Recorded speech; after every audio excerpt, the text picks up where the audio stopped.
Right there. Good morning, everybody. The showdown in Sin City is over. Round one now in the books. But who advanced their campaign last night, and who would a Republican want to take on in a head-to-head national campaign? There were 5 last night. 2 of us right now. Good morning. I'm Bill Hemmer. Welcome here. 2 left in the morning. Good morning, Bill. Good morning, everybody. I'm Martha McCallum. So you've got Hillary Clinton and Bernie Sanders clearly dominating the spotlight on that stage last night. Clinton trying to solidify her frontrunner status, fight off the surging Bernie Sanders. The 2 went head-to-head, but they found common ground on at least one issue. Watch this. How can any kind of socialist win a general election in the United States? I think we should look to countries like Denmark, like Sweden and Norway, and learn from what they have accomplished for their working people. But we are not Denmark. I love Denmark. We're the United States of America. Is Bernie Sanders tough enough on guns? No, not at all. Let me say something that may not be great politics, but I think the secretary is right. And that is that the American people are sick and tired of hearing about your damn emails. Thank you. Me too. Me too. That is the most talked about moment this morning. The one name that was not mentioned. Vice President Joe Biden. Chris Direwalt, Fox News digital politics editor, hasn't gone to bed. Good morning, Chris. How are you? A little bit. For a minute. All right, I'll cut you that. First, start with the winners. You think she won this debate hands down. Why? Well, she darned well better have won. She was debating a 74-year-old independent socialist from Vermont and 3 guys who couldn't get a front-page listing in a phone book. I should hope that she won. Good gracious. But you have an issue with the competition, clearly. You go so far as to compare this field of Democrats, the Republicans, in 2012 going up against Mitt Romney.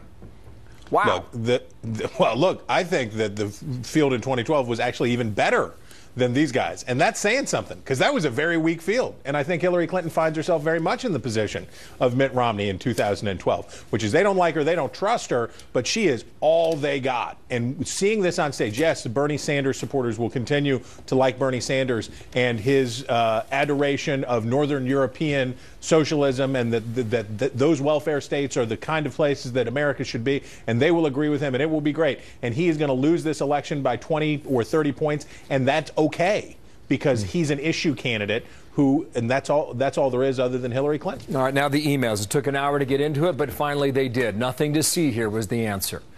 Except for what was not mentioned, Chris, and that's an ongoing FBI investigation.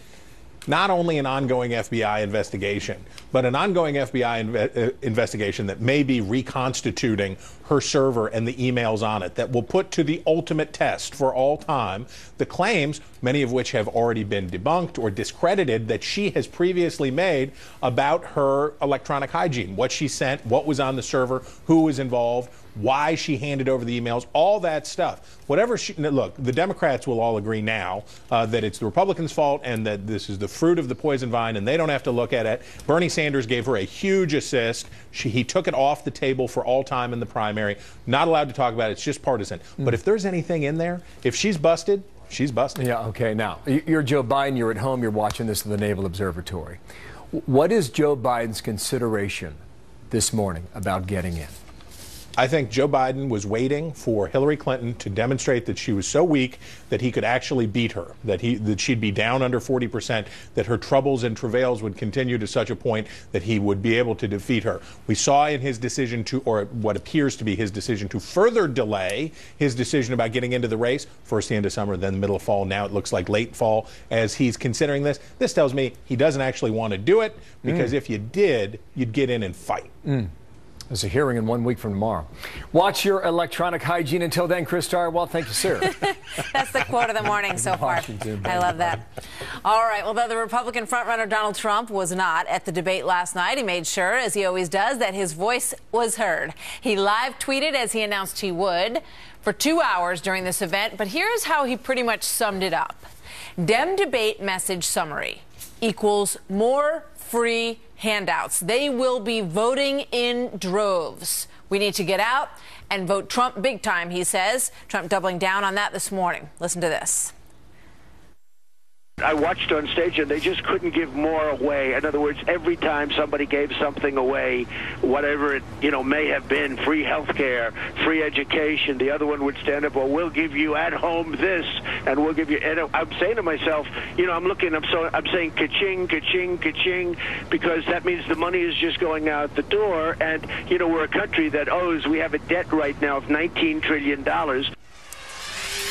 So, Jonah Goldberg is senior editor for the National Review and a Fox News contributor. Jonah, good morning. Good to have you here. Good morning. I think Donald Trump tapped into something that's very essential when you look ahead to the head-to-head 2016 race here, because last night there was a lot of talk about what we need to give out more of, including that Wall Street, Bernie Sanders' idea, should pay for every single college education in this country. What do you think? Look, I don't always agree with Donald Trump, but he's absolutely right about. This was an amazing contest to see who could outspend who, and no one would even. We've come to a very interesting place in American political history when no one was willing to forcefully say, "I'm not a socialist." All Hillary Clinton said was, "Hey, look, we're not Denmark." Well, she said, I'm a progressive who likes to get things done. But you're right. The fact that one of the discussions for debate last night in the United States Democratic Party primary contest was, are you a socialist or are you a capitalist? I mean, you would have thought that capitalism, which is the fundamental economic system of this country, last time I checked, was a dirty word, the way people were afraid to, kind of reach out and touch it. Yeah, well, look at how capitalism made Hillary Clinton worth over, and Bill Clinton worth over $100 million. They should have a few kinder words for capitalism. All right, let's talk a little bit about Lindsey Graham's tweets as well, because Lindsey Graham, has made what's going on in the Middle East the central tenet of his nomination. It's, he's not doing well in the polls, but he never misses an opportunity to say that he thinks this is one of the most compelling issues of this election. And here's what he was tweeting last night, because we're looking at the GOP response in this part of the show. ISIL loves this hashtag Dem debate. Everyone's tripping over each other to show weakness to ISIL. This debate on foreign policy is a nightmare. And let's go on and show the next one that he says. At Bernie Sanders, he says, Putin is not regretting his devouring of Ukraine and Syria. What Russia are you looking at? Jonah, your take on all that? Yeah, look, it was interesting the extent to which very few of these people were willing at all to forcefully distance themselves from Barack Obama's foreign policy. Barack Obama basically says, hey, look, Putin's making a mistake. Putin will regret this. It'll become a quagmire for him. And that is basically now the standard Democratic Party line for all of these guys, with a little bit of an exception of Hillary, who does at least favor a no-fly zone in Syria. Mm-hmm. But at the end of the day, all these guys were much happier to talk about how climate change is a bigger problem in the Middle East. None of them much care about foreign policy. Yeah. So, in another one of Graham's tweets, he pointed out that, to listen to these people, you would think George W. Bush is still president. They still want to blame everything bad going on in the Middle East on the Iraq invasion and on George W. Bush. And it's just a very tired, backward-looking way to talk about foreign policy. Yeah. You know what? These are the two perhaps central issues when you look at, giving stuff away and that compelling argument to many Americans in terms of what they're going to get from the government, and also what a big threat ISIL is and the Middle East are to our Socialism future. At home, pacifism abroad seem to be the big themes. So. All right. Jonah, thanks for weighing in. Good to see you as always. Thank you. Hillary Clinton facing a question about Benghazi last night. She turned that question into an answer, accusing the House Select Committee of being an extension of the Republican Party. I am going to be testifying. I've been asking to testify for some time and to do it in public, which was not originally agreed to. But let's just take a minute here and point out that this committee is basically an arm of the Republican National Committee. So what does the RNC have to say about that comment? We'll talk to Sean Spicer, Communications Director for the RNC, is coming up in a few minutes live here. So 6 debates, one's in the books. Democrats have 5 more. And Martin O'Malley last night looking at Debbie Wasserman Schultz, who runs the DNC, on stage saying this is why we should do more. But right now they're not going to. They'll stick with the number of 6 in total. Some people saying after last night 6 seems like plenty. It's plenty. Could be. So we'll see. All right, what's coming up?